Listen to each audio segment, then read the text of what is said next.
오늘 이 아침 우리에게 주실 말씀은 창세기 18장 1절에서 10절 말씀 보겠습니다. 여호와께서 마므레의 상수리 나무들이 있는 곳에서 아브라함에게 나타나시니라.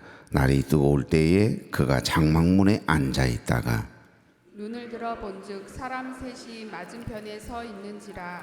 그가 그들을 보자 곧 장막문에서 달려나가 영접하며 몸을 땅에 굽혀 이르되 내 주여 내가 주께 은혜를 입어사오면 원하건대 종을 떠나 지나가지 마시옵고 물을 조금 가져오게 하사 당신들의 발을 씻으시고 나무 아래에서 씻어서 내가 떡을 조금 가져오리니 당신들의 마음을 상쾌하게 하신 후에 지나가소서.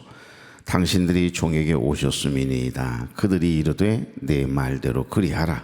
아브라함이 급히 장막으로 가서 사라에게 이르되 속히 고운 가루 세 스아를 가져다가 반죽하여 떡을 만들라 하고 아브라함이 또 가축대 있는 곳으로 달려가서 기름지고 좋은 송아지를 잡아 하인에게 주니 그가 급히 요리한지라.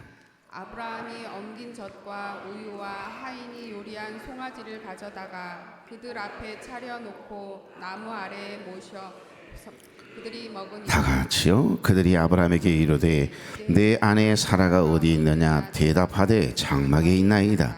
그가 이르시되 내년 이맘때 내가 반드시 내게로 돌아오리니 내 아내 사라에게 아들이 있으리라 하시니 사라가 그 뒤 장막문에서 들었더라. 아멘. 우리 좌우로 인사 나누죠. 좋은 아침입니다. 네, 참 좋은 아침이네요. 이 아침 첫 시간 하나님께 드리기 위해서 걸어간 발걸음을 떼신 여러분, 또 가정에서 유튜브를 통해 함께 예배에 참여하고 있는 우리 교회 여러분 주의 이름으로 축복합니다. 우리의 인생에서 가장 극적인 순간은 언제 찾아올 것 같습니까? 그리고 때로는 흔히 천둥번개나 하늘이 열리는 것과 같은 특별한 신호를 상상하고 기대하곤 합니다만은 사실 모든 걸 이제 포기하고 때로는 낙담하고 있을 때 극적인 순간은 대개 보면 우리가 가장 힘들어 절망하고 있거나 낙심하고 있을 때 그냥 우리의 평범한 일상, 특별한 일을 한 것이 아니고 오늘 여기 아브라함이 날씨가 너무너무 더운 낮에는 오침 시간이 있거든요. 낮에는 팔레스타인 지역은 그렇게 날씨가 시원하지 않으니까 낮에 일했다면 큰일 나거든요. 그러니까 그냥 이렇게 쉬고 있을 때가 아닌가 싶습니다. 그러니까 성경이 우리에게 보여주는 하나님의 어떤 기적과 역사는 전혀 우리가 생각하지 못했던 놀랍게도 가장 평범하고 어쩌면 가장 지루하게 느껴지는 그 순간에 시작될 때가 참 많다라고 하는 좀 특징이 있기도 해요. 뭐 특별히 꼭 그런다라고 하는 건 아니고요. 여러분, 그러니까 우리의 평범한 일상 속에서 순간 하나님의 기적이 경험되기도 하고 하나님의 일하심이 순간 깨달아져서 막 감동하게 되고 눈물 짓는 전혀 예상하지 못했던 상황이나 일들 속에서 그 하나님의 은혜가 경험될 때가 있지 않습니까? 오늘 아브라함이 그랬습니다. 오늘 여기 본문에 아브라함의 하루가 그러했거든요. 여기 1절 한번 다 같이 볼까요? 여호와께서 마므레의 상수리 나무들이 있는 곳에서 아브라함에게 나타나시니라. 날이 뜨거울 때에 그가 장막문에 앉아 있다가. 아멘. 방금 전 말씀드렸던 것처럼 여기 중동의 가장 뜨거운 정오는요, 모든 움직임이 멈춰 있는 시간이고 숨 막히는 열기 속에 그저 앉아있던 그 무료한 시간이거든요. 어떠한 기대도 특별한 것도 없었던 그 곤태로운 시간에 영원하신 하나님께서 한 나그네의 모습으로 아브라함의 인생에 그냥 쑥 들어오는 거예요. 이전 성경에는 하나님이라고 표현하지 않고 나그네라고 표현되어 있기도 합니다. 나그네 셋. 그렇죠? 그러니까 아브라함은 지나가던 나그네를 불러들여서 용숭하게 대접하잖아요. 제발 그냥 지나가지 말고 좀 우리 집 좀 와서 우리 집에 와서 시원한 물도 좀 마시고, 물이 귀한 곳인데도 물도 좀 마시고 발도 좀 씻겨드릴 테니까. 여러분, 등산을 해도 그렇고 여름에 발에서 불이 난다 그러지 않습니까? 높은 산에 올라갔다 내려오면 그 얼마나 다리가 아파요. 다리도 아프고 근육도 땡기고 발바닥에서는 정말 불이 나거든요. 그런데 밑에 계곡, 아주 짜릿한 계곡에 물 딱 담그고 자고 하면 그 다음날에 일어나 봐요. 하나도 관절통이 없어요. 그러니까 그 열이 이렇게 나가지고 뼈 마디마디에도 열이 나서 그러는가 봐요. 그래서 여러분 운동선수들이 열심히 뛰고 탁 들어오면 제일 먼저 뭐 하죠? 얼음찜질하지 않습니까? 그래서 일임산은 그 내려오면 그 계곡이 참 굉장히 차거든요. 그곳에 물 한 번 이렇게 담그고 한 10분만 한 20분만 그러고 어이구야 얼어 죽겠어요 여름에도요.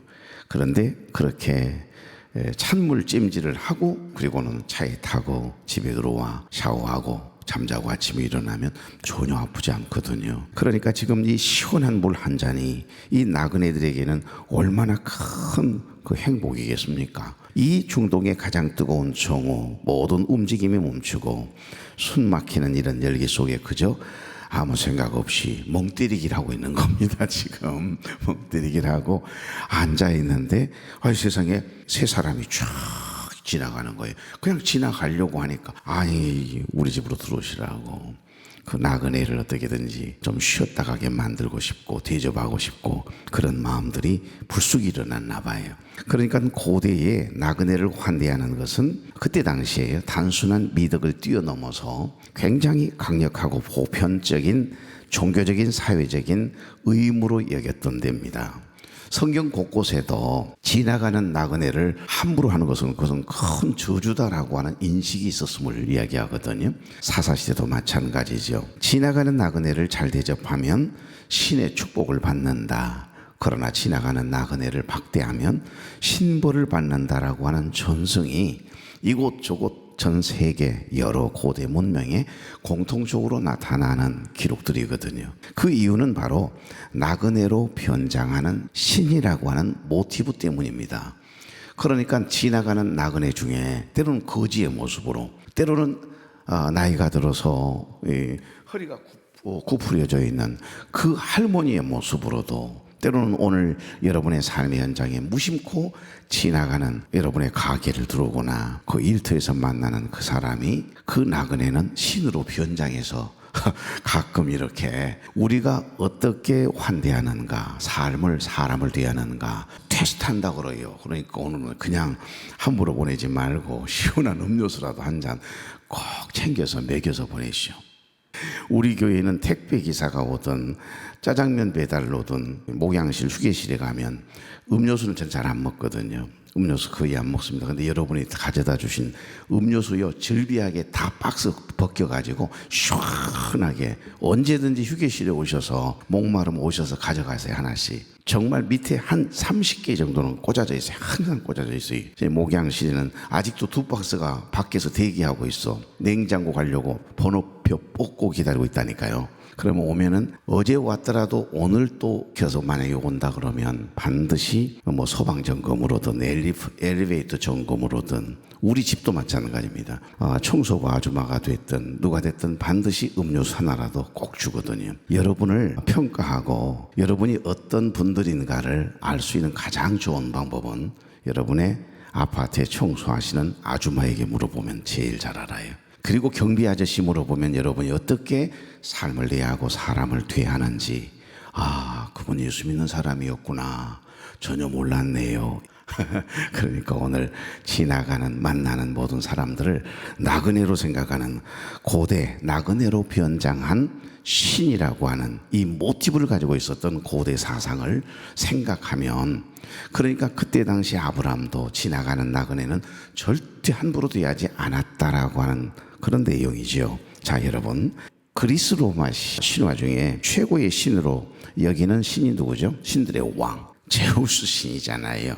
근데 그 제우스 신이라고 하는 신화입니다. 성경 이야기 아니니까 너무 은혜 받지 말고 여러분 이 제우스 신은 사실 알고 보면 나그네의 손님의 보호자라고 하는 정의가 내려져 있어요. 그러니까 외롭고 고독하고 아무도 알아주지 않는 그 외로움 속에서 힘들고 고통스러운 그 외로움 가운데 사로잡혀서 죽고 싶을 만큼 힘들어하는 외로워하는 그 사람들의 사실은 가장 가까이 다가와 있는 그런 분이 바로 신이다. 이런 의식이 깔려 있었습니다. 그러니까 특별히 아브라함도 늘 그런 생각 속에 있겠지요. 지나가는 여러분 마태복음의 7장 12절을 보시면 남에게 대접을 받고자 하는 대로 먼저 남을 대접하라. 이게 뭔 줄 아세요? 기독교의 황금률이에요. 이건 성경고사를 보면 반드시 필수적으로 나오는 시험 문제입니다. 66권의 성경 요절은요, 하나님이 세상을 이처럼 사랑하사, 요한복음 3장 16절이라면 기독교의 황금률이 무엇입니까? 그러면 마태복음 7장 12절이에요. 남에게 대접을 받고자 하는 대로 뭐 하라고요? 남을 대접하라. 남을 대접하지 않는 그런 마음, 나밖에 모르는, 우리 가족밖에 모르는, 나는 최고의 음식 레스토랑에 가서 밥을 먹으면서 남에게 대접하는 건 인색하다. 이것은 기독교의 황금률부터가 먼저 지금 정의가 안 되고 있는 겁니다. 그러니까 이 아브라함의 마음속에는 누구보다 하나님을 경외하는 사람이니까 지나가는 나그네 그냥 보낼 수 없는 거예요. 어린 시절에 늘 어머님이 잡화 장사를 다니셨어요. 옷 파는 날이에요. 그래서 어머님이 아침에 나가시면 이제 저녁에 들어오셔요. 그러면 제가 항상 보리쌀 끓여서 쌀 한 줌 넣어가지고 안꽃처럼 넣고 불을 떼서 밥을 했던 기억이 있습니다. 그러다가 어쩌다 특식 이제 밀가루 배급을 받잖아요. 그러나 원어대상자거나 아예 가난하면 많이 받는데 어중간하게 가난하면 반포대밖에 못 받아요. 미국에서 이렇게 원조해 온. 그리고 우리가 생산한 밀은 새카맣지요. 뭐 개떡처럼 뭐 까만 보리밥처럼 보이지 않습니까? 그 이제 일찍 한 3시 4시부터 그 단단한 팥을 오랫동안 삶아야만 이게 물러지니까요. 소다라고 하는 거 기억나세요? 소다를 넣고 팥을 이렇게 삶아요. 그리고 설탕이 어디 있어요? 비싼 설탕. 당원 썼죠. 당원. 사카린 당원을 써요.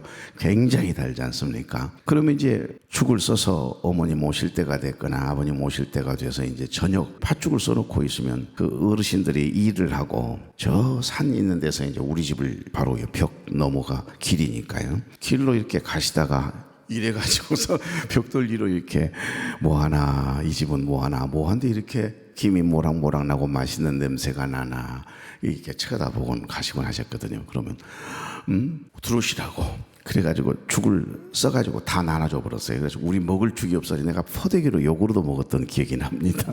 그러기를 몇 번 반복하고 그때는 몰랐거든요. 먼 선배들이 친구들이 동생들이 우리 집에 놀러 오면 갈 줄을 몰라요. 밥때가 되면 가줘야 되잖아요. 근데 그냥 밥때가 됐는데도 안 가고 놀면 우리 어머니는 난 그때는 몰랐어요. 진짜 커서 생각하니까 가난하고 밥도 귀하고 먹을 것이 별로 없던 시절에 친구들은 너는 왜 그렇게 친구들을 데리고 오냐고 그런 이야기가 무슨 이야기 그때는 이해를 못했거든요.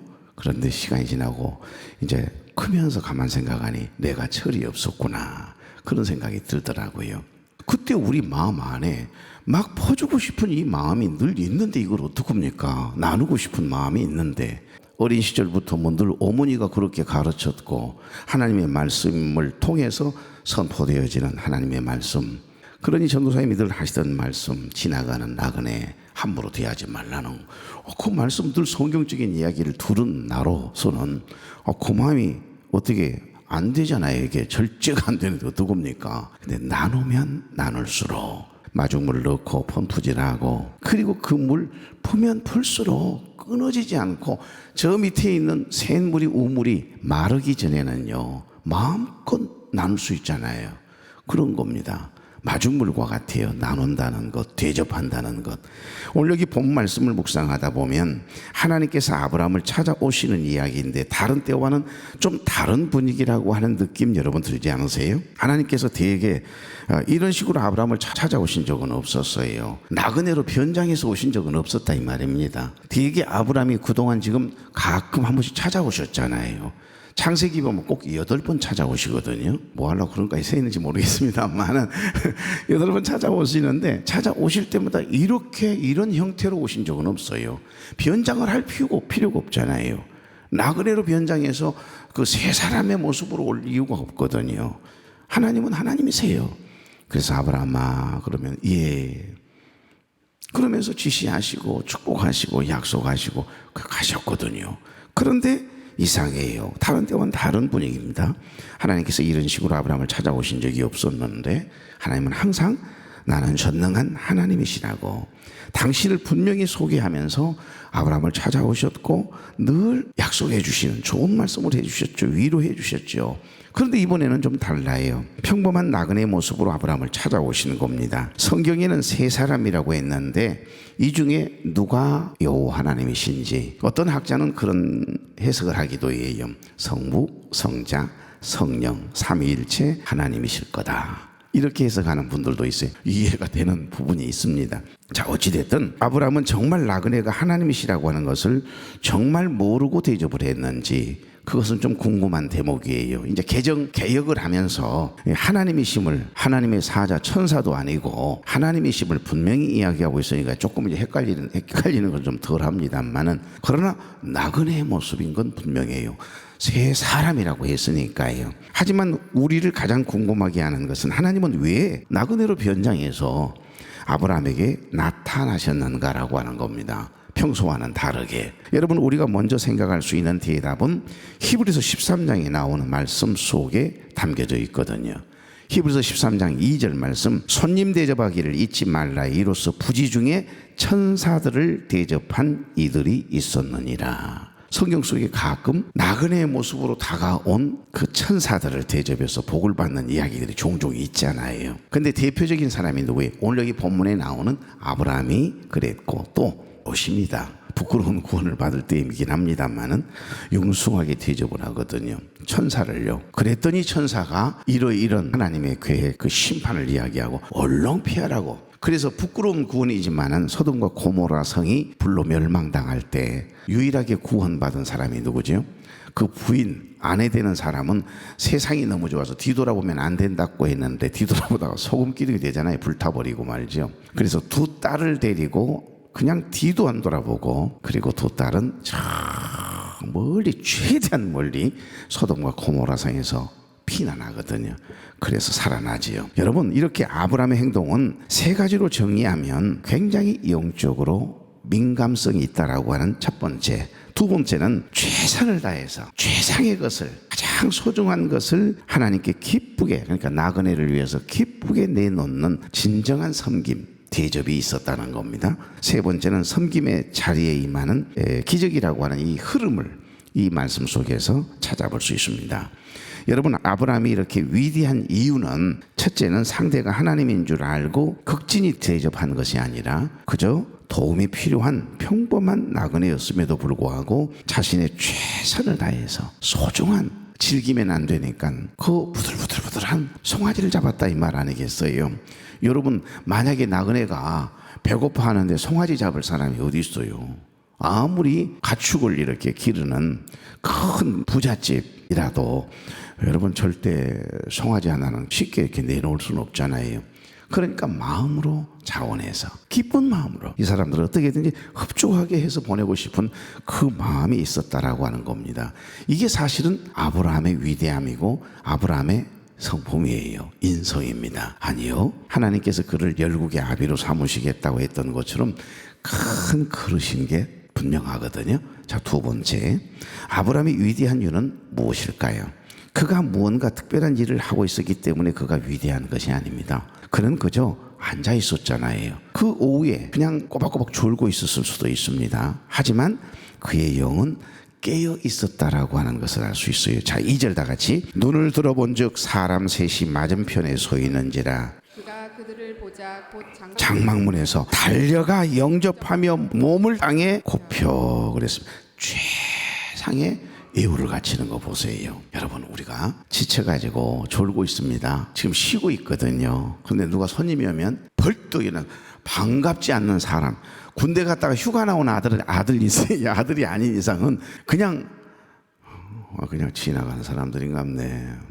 지나가시올라 이러고 그냥 꼭 계속 좋은 일 계속 할 텐데 벌떡 일어나더니 여러분 뚫어지게 쳐다봐요. 그리고 제발 우리 집에 오셔서 잠깐 쉬었다 가라고 하는 그 애틋한 표정 여러분 보이지 않아요? 뛰어가거든요. 신발도 안 신고 뛰어간 것 같아요. 그러니까 뛰어가서 구부려서 예의를 갖추는 모습, 여기서 우리는 아브라함의 놀라운 두 가지 행동을 보게 되거든요. 하나는 seeing이라고 되어 있습니다.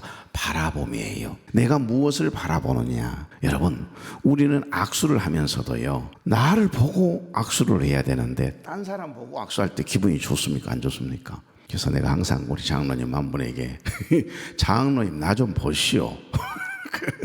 나는 이제 저기서 있을 때는 통 교우들이 막 지나가야 되니까 여기 악수 눈 한 번 딱 마주치고 이러고는 할 수밖에 없는, 나는 그럴 수 있지만은 우리 장로님 한 분은 나 눈과 눈을 마주치고 싶은데 그냥 다른 사람하고 이야기하면서 나하고 악수할 때 그 기분 엄청 상하거든요. 꼭 눈과 눈을 마주 바라보고 그분과만 이야기를 하셔야 돼요. 그게 예의입니다. 예의. 그러니까 바라보고, 그러니까 눈을 들어 하나님을 바라보는 거, 믿음의 주여 또 온전케 하신 이인 예수 그리스도만 바라보는 것. 그러니까 그 나그네 세 사람을 집중해서 쳐다본다는 것은 관심이 있다는 이야기고, 저분들을 어떻게든지 내가 대접하고 섬겨야 되겠다라고 하는 마음이 없는데 바라볼 이유는 없잖아요. 우리의 바라봄이 중요해요. 그런데 특별히 이 영적으로 민감성이 있다라고 하는 표현을 쓴 이유는 바로 이 바라봄입니다. seeing이랍니다. seeing. 두 번째 또 하나는 아브라함에게는요, 러닝이 있어요. 러닝. 달려감이 있다니까요. 그래서 카리스 주석을 비롯한 많은 주석가들은 아브라함이 단순히 육신의 눈으로 그들을 바라본 것이 아니라 영적인 통찰력으로 그들 안에 있는 특별함을 감지했다. 그래서 바라보았고 뛰어간 거다. 그리고 엎드려 예의를 갖춘 것이다. 이렇게 해석을 해놓았어요. 그러니까 이것이 바로 영적인 민감함입니다. 사랑하는 교회 여러분, 늘 영적으로 끼어있는 사람은요, 사람을 함부로 대하지 않아요. 민감하거든요. seeing, 바라봄이 있어요. 그 사람을 늘 사랑하고 좋아하면요, 그 아이에게서 시선이 다른 곳으로 떼지지 않거든요. 하나님의 시선이 머무는 인생 되길 바랍니다. 600명의 유다 지파 중에 유일하게 이 야베스에게서 하나님은 시선을 떼지 못하고 계시잖아요. 복에 복을 주시고 그 지경을 넓혀달라고 하나님 앞에 눈물을 흘려 기도하는 야베스에게서 눈을 떼지 못하고 하나님의 시선이 계속 야베스에게 머물러 있으니까 형제 중에 존귀한 자가 되게 하시잖아요. 할렐루야. 그럼요, 우리의 바라봄, 늘 믿음의 주여 또 온전케 하시니 예수 그리스도만 바라봄이 있기를 바랍니다.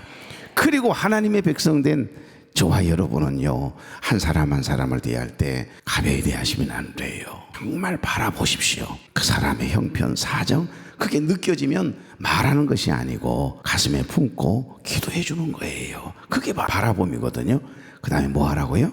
러닝, 뛰어갔다잖아요. 러닝 해야 돼요. 뛰어가야 돼요. 오셨어요?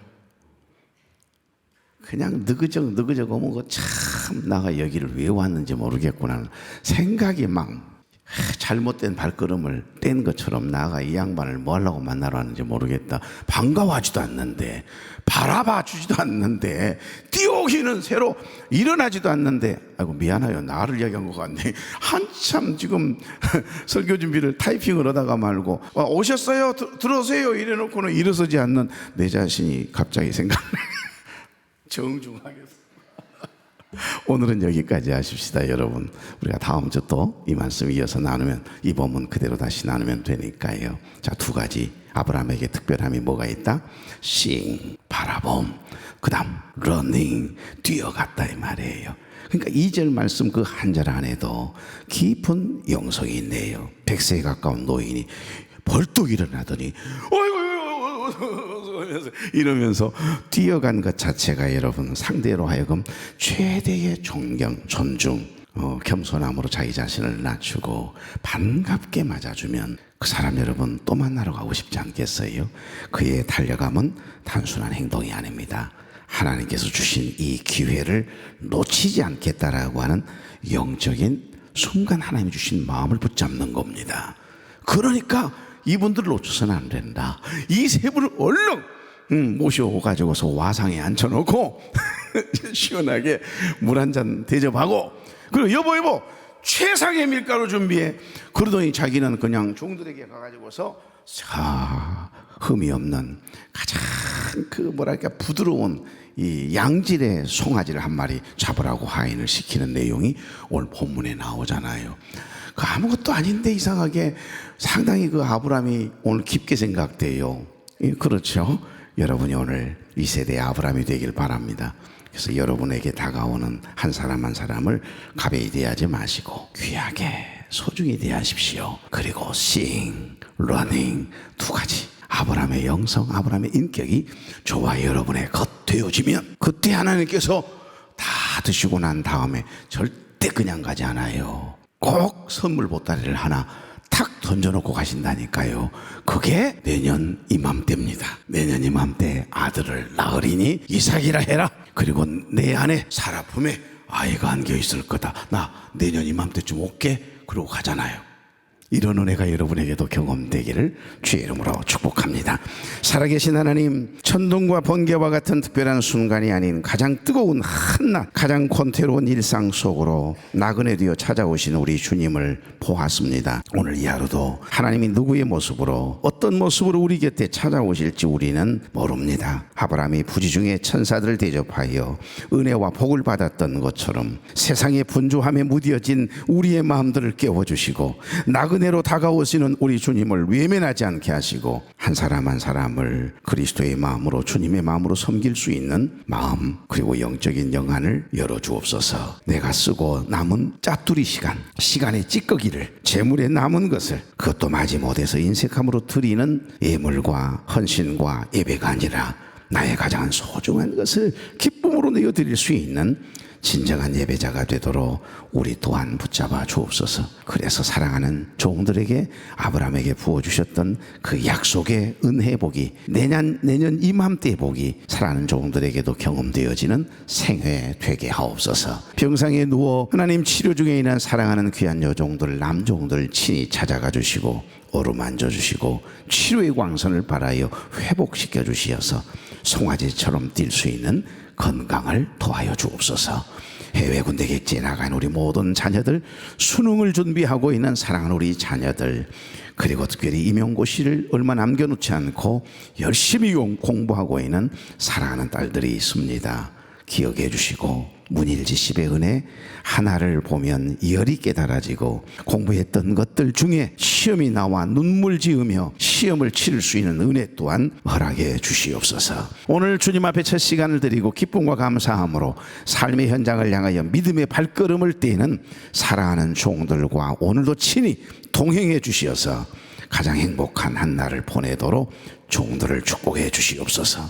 예수님의 이름으로 축복하며 기도하옵나이다. 아멘.